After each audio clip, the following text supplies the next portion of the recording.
Tem uma pergunta que está no ar e muita gente se faz. Por que parece que tantos jovens hoje em dia estão lutando contra a ansiedade? Pois é, a gente vai explorar aqui uma teoria bem forte do Jonathan Haidt, que defende uma ideia, olha, impactante. A de que a própria infância foi radicalmente reescrita e as consequências disso para a saúde mental de uma geração inteira foram, bem, profundas. Tudo começa com um mistério que é, para dizer o mínimo, alarmante. Ali, por volta de 2010, alguma coisa mudou de repente. As taxas de ansiedade, de depressão entre adolescentes simplesmente dispararam. Foi como se alguém tivesse apertado um botão. E a grande pergunta que fica é: o que foi que aconteceu? O que causou essa queda tão brusca? Para a gente conseguir entender a raiz desse problema, o Haidt usa uma metáfora que é, nossa, muito poderosa. Pensa assim, é como se da noite para o dia a gente tivesse enviado as nossas crianças para colonizar Marte. Um lugar totalmente estranho, com regras que ninguém entende direito, cheio de perigos que a gente nem imagina, um ambiente para o qual o cérebro delas simplesmente não evoluiu para lidar. Então vamos lá, vamos tentar entender o que significa crescer nesse tal de Marte virtual.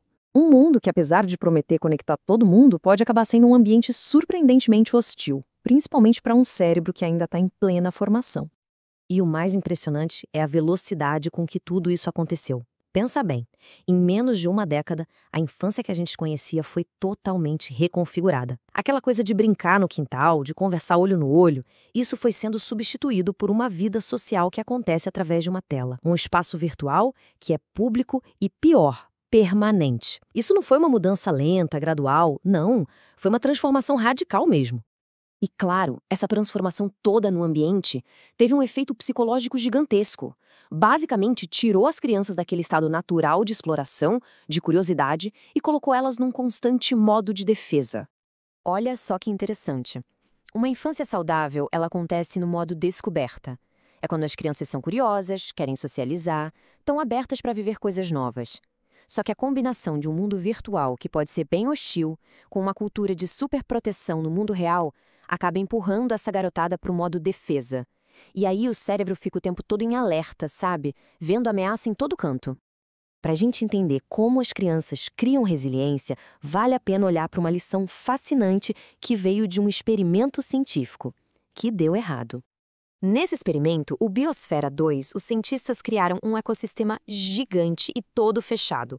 As árvores lá dentro, olha, cresceram super rápido, mas elas simplesmente desabavam antes de ficarem maduras. O motivo é que lá dentro não tinha vento. Sem o estresse do vento para resistir, elas nunca desenvolveram a força interna que precisavam.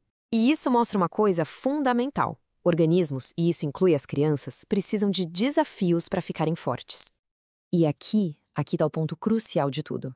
Ao mesmo tempo em que a gente super protege as crianças no mundo real, a gente expõe elas a um mundo virtual sem risco físico nenhum.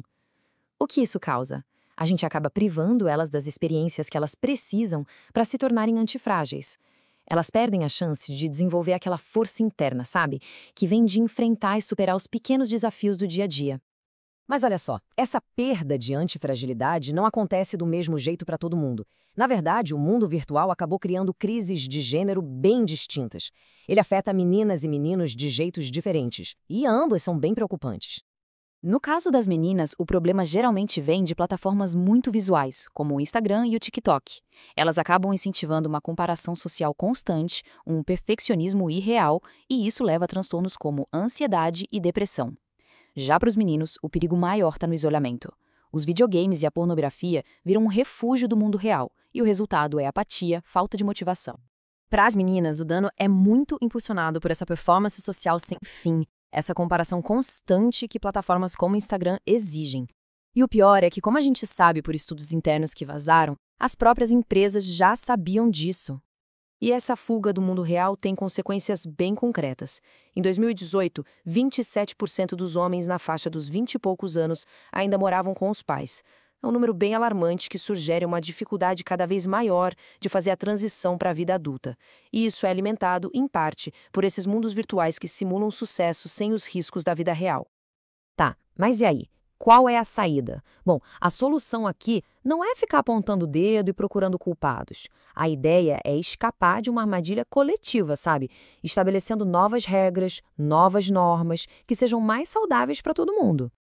A proposta se baseia em 4 normas que precisam ser coletivas. Primeiro, nada de smartphone antes do ensino médio. Segundo, sem redes sociais antes dos 16 anos. Terceiro, escolas totalmente livres de celulares, para o foco ser o aprendizado e a interação de verdade. E por último, e talvez o mais importante de todos, incentivar mais independência e brincadeira livre. Devolver para as crianças a chance de explorar o mundo real por conta própria. E o ponto crucial aqui é entender o seguinte: isso não se resolve com leis do governo. A mudança de verdade, ela acontece quando as famílias, as escolas, as comunidades, quando todo mundo decide junto seguir um novo caminho. É um problema de coordenação social que, na verdade, nós mesmos podemos resolver. No fim das contas, o objetivo é simples: trazer a infância de volta para a Terra.